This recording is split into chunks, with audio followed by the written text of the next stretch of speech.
Assalamualaikum warahmatullahi wabarakatuh. Waalaikumsalam warahmatullahi wabarakatuh. Bagaimana kabarnya semua? Alhamdulillah baik. Baik ya. Perkenalkan, nama saya Livani Safira. Saya dari mahasiswa Universitas Muhammadiyah Kudus. Jadi tujuan saya di sini, saya ingin memberikan penyuluhan sedikit tentang penyakit flu burung. Jadi nanti kira-kira waktunya 20 menit. Bagaimana Bapak, Ibu-ibu, Mbak-mbak, adik-adik setuju? Setuju. Baik, kalau begitu kita mulai saja ya materinya. Sebelum itu saya akan membagikan selembaran pamflet dan lembar balik kepada Mbak-mbak, adik-adik dan ibu. Silakan.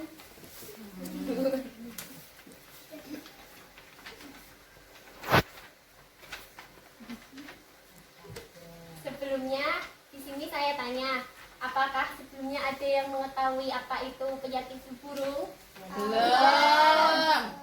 Belum ya. Belum. Jadi penyakit flu burung ini adalah penyakit menular yang disebabkan oleh virus influenza tipe A subtipe H5N1. Virus ini menyerang sistem pernafasan, pencernaan, serta sistem saraf pada unggas. Lalu, apa sih penyebab flu burung ini? Penyakit flu burung ini disebabkan oleh virus influenza tipe A subtipe H5, H7, H9. Akan tetapi tipe H9N1 tidak berbahaya pada unggas. Lalu, ada yang tahu hewan apa saja yang bisa menyebabkan penyakit flu burung ini? Ayam. Ya, betul Ibu. Ya, Bebek. betul. Burung. Ya, Angsa. ya betul. Pinter kabeh murid iki. Dan hewan unggas lainnya ya Bu. Ye. Ya. Lalu, ada yang tahu cara penularannya virus flu burung ini kok bisa sampai ke manusia itu bagaimana? Ada yang tahu? Tidak tahu. Tidak. Saya jelaskan ya. Virus flu burung ini menular kepada manusia melalui kontak langsung antara manusia dengan hewan tersebut yang telah terinfeksi flu burung. Yang kedua, melalui kontak langsung antara manusia dengan lingkungan yang telah tercemar flu burung. Karena apabila lingkungan telah tercemar flu burung, udara yang ada di sekitar yang akan terinfeksi flu burung. Jadi misalnya ada kotoran unggas ataupun sepet unggas yang telah mengering, kemudian berubah menjadi bubuk. Kemudian bubuk itu terbang, kemudian manusia mendekati lingkungan tersebut dan menghirup bubuk tersebut, maka manusia juga akan tertular virus flu burung itu. Selain itu, bahan dan alat-alat yang telah terkontaminasi oleh virus flu burung. Jadi, menurut WHO sendiri, virus flu burung ini lebih mudah menular dari unggas ke manusia daripada manusia ke manusia. Virus flu burung ini dapat menular ke manusia apabila virus flu burung bercampur dan bermutasi dengan flu manusia. Mengerti, Bu? Mengerti. Ya. Lanjut ya. Lalu ibu-ibu, mbak dan adik-adik dapat mengetahui gejala yang timbul apabila ada unggas yang ada di sekitar ibu-ibu, mbak-mbak, adik-adik yang telah terinfeksi flu burung. Salah satunya dengan melihat jengger pada unggas yang berwarna biru. Kemudian ada borok di kaki. Kemudian keluar cairan jernih sampai pekat yang keluar dari mulut unggas tersebut. Kemudian kematian mendadak. Apabila unggas ibu-ibu mengalami kematian secara mendadak, nanti ada hal-hal yang perlu ibu-ibu mbak lakukan. Tidak sembarangan melakukannya apabila ada virus yang mati mendadak. Yang pertama, itu harus melapor ke ketua RT atau RW yang ada di sekitar. Yang kedua, jangan pegang atau sentuh unggas yang telah mati dengan menggunakan tangan secara langsung. Akan tetapi usahakan menggunakan sarung tangan. Yang ketiga, cepat kubur dan bakar unggas yang telah mati. Kemudian yang keempat itu bersihkan kandang dengan menggunakan sabun. Dan jangan lupa untuk disemprot desinfektan agar virus-virusnya mati. Kemudian setelah dibersihkan, kosongkan kandang selama 3 minggu. Usahakan selama 3 minggu itu tidak ada hewan yang mendekati lingkungan kandang tersebut. Lalu nanti juga setelah 3 minggu baru hewan yang masih sehat dapat dimasukkan ke kandang. Selanjutnya ada pula gejala yang timbul pada manusia yang dapat diketahui, yaitu gejalanya ini hampir mirip seperti penyakit flu. Jadi ibu-ibu, mbak-mbak harus berwaspada. Misalnya ciri-cirinya itu mengalami ISPA. ISPA itu infeksi saluran pernafasan atas. Dan kemudian mengalami demam tinggi. Demam lebih dari 38 derajat Celcius. Yang ketiga itu sakit tenggorokan secara tiba-tiba, sakit kepala, sesak nafas, batuk, mengeluarkan ingus, nyeri otot, mengalami muntah, diare, dan timbul radang paru-paru atau pneumonia yang juga dapat menimbulkan kematian. Masa inkubasi virus ini itu selama 1-7 hari. Jadi selama 1-7 hari itu apabila ibu-ibu, mbak-mbak mengalami gejala-gejala tersebut, usahakan langsung menuju ke puskesmas atau rumah sakit terdekat.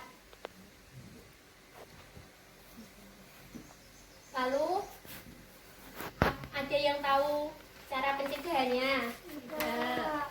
Oke, untuk cara pencegahan virus flu burung ini itu dapat melalui pencegahan dari unggas, yaitu dengan cara pemusnahan unggas yang telah terinfeksi flu burung dalam radius 3 km, yang kemudian memberikan vaksinasi kepada unggas yang sehat.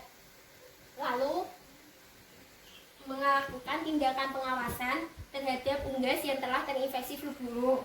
Kemudian melakukan pengendalian lalu lintas terhadap unggas yang masuk, keluar, dan kepada produk unggas. Lalu ada pencegahan yang dapat ibu-ibu mbak lakukan apabila ada penyakit flu burung ini, yaitu dengan cara menjaga kebersihan pribadi, menjaga kebersihan lingkungan, serta memperoleh vaksinasi. Kemudian menjaga daya tahan tubuh. Bagaimana menjaga daya tahan tubuh, Ibu? Ada yang tahu? Tidak. Minum vitamin. Ya, betul, Ibu. Lalu makanan bergizi. Ya.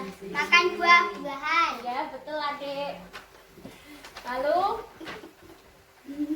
Lalu usahakan untuk mengolah makanan unggas berupa ayam ataupun bebek itu dengan suhu 80 derajat Celcius setiap 1 menit. Dan untuk produknya seperti telur itu 64 derajat Celcius selama 4,5 menit, sekitar 4,5 menitan ya. Lalu usahakan untuk memilih unggas itu yang sehat.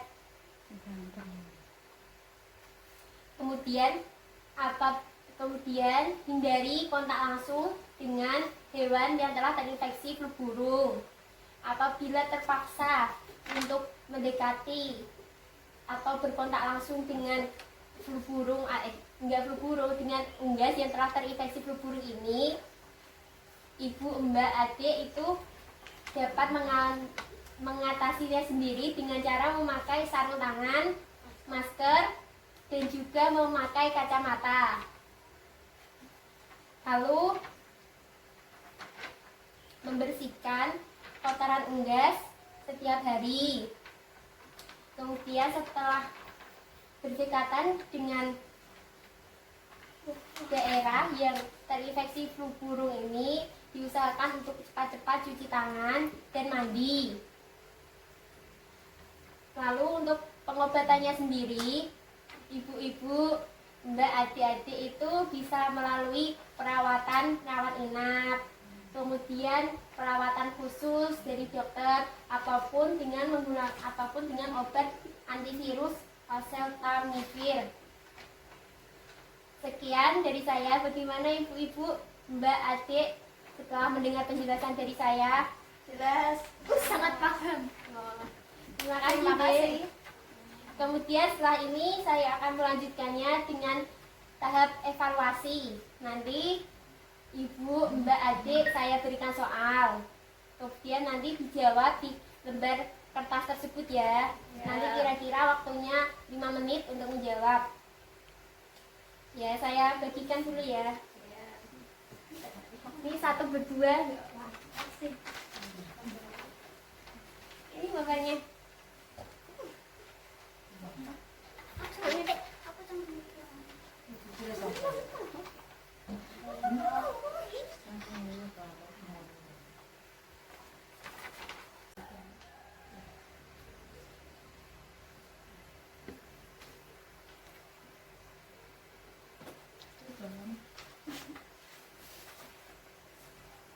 Lima menit loh menjawab pertanyaan Mbak.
Udah mbak, udah. Ini kumpulkan ya. Kemudian saatnya sesi tanya jawab. Sesi tanya jawab ya. Apakah ada yang ingin bertanya? Silakan mengajukan jari. Baik Bu, perkenalkan diri terlebih dahulu. Oh, nama saya Ibu Fitri. Ya, Saya mau mengajukan pertanyaan. ya Bu. Jika tadi mbaknya bilang daging unggas harus direbus dengan panas 80 derajat Celcius, Ya, itu virusnya baru mati. ya, Nah, itu kan kalau unggas. ya. Gimana kalau kita kadang sering menelan kuning telur tapi dalam keadaan mentah, itu bisa berpengaruh nggak ke tubuh manusia virusnya? Bisa. Baik Bu, saya tanggung dulu ya pertanyaannya. Apakah ada yang ingin bertanya lagi? Iya, saya. Silakan Mbak. Perkenalkan, nama saya Devi. Ya. Saya ingin bertanya seputar flu burung. Ya.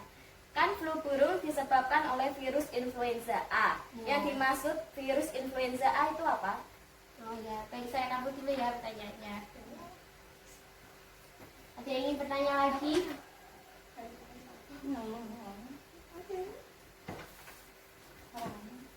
Ya, Udah itu aja. Oke.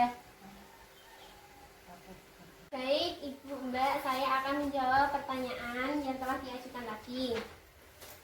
Untuk Mbak Fitri, tadi pertanyaannya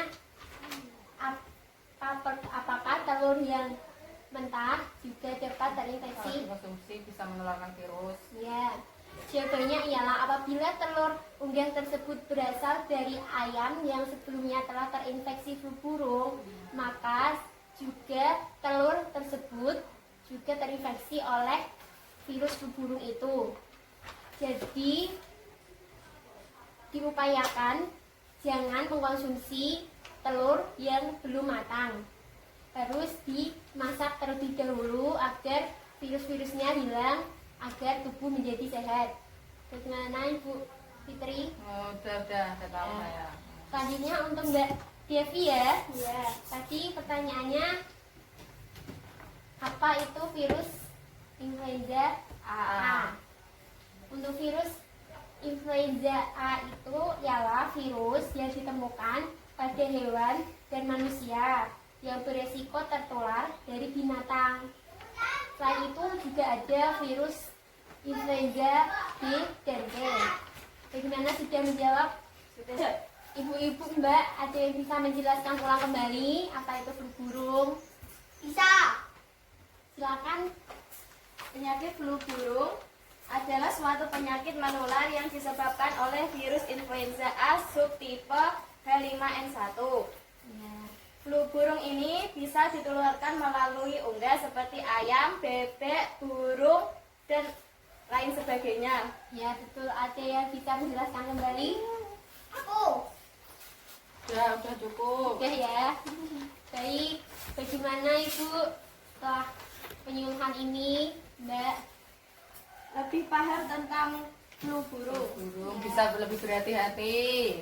Ya, jadi dapat saya simpulkan bahwa virus flu burung ini adalah virus yang menular, yang sangat beresiko menular dari unggas ke manusia, juga dapat menular dari manusia ke manusia. Jadi ibu-ibu, mbak-mbak harus memperhatikan lingkungan sekitar, menjaga kebersihan dan memelihara unggas dengan baik. Sekian yang dapat saya sampaikan mengenai penyuluhan tentang flu burung ini. Sekian dan terima kasih. Wassalamualaikum warahmatullahi wabarakatuh. Waalaikumsalam.